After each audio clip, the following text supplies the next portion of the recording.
Mamerina Raba topoko lasy topoko vavy tamin'ny fitoro ariva teo dia mbola ao amin'ny distrika Mananjary no misy ny foiben'ilay rivo-doza Ava. Mena dia mena ny heriny, mitondra rivotra 5.50 kilometatra isan'ora ary tafiotra 20 kilometatra isan'ora izy. Mizotra mianatsy Atsinanana ilay rivo-doza Ava amin'izao fotoana izao ary vinavinaina hivoaka any Oalo ao amin'ny distrika ny Mananjary kanefa ny andian-drahona miaraka aminy dia mbola hitoetra eto Madagasikara izay no mitondra orana betsaka sy tafio-drivotra. Noho izany dia toy izao ny filazana lozamiatra.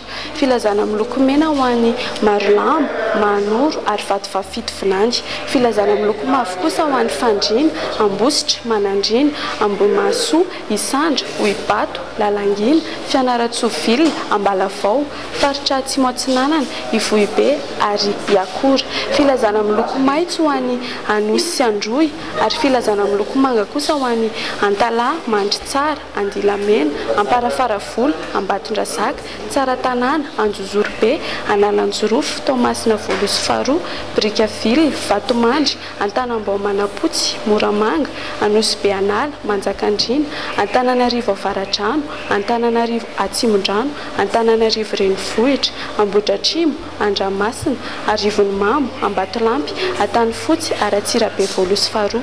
Ny mpampiasa ranomasina amin'ny morontsiraka Atsinanana manontolo sy avaratra Andrefanosy dia entanina mba tsy handrika mandra-pahalasan'ny rivo-doza. Izay ary no azonao rosanao.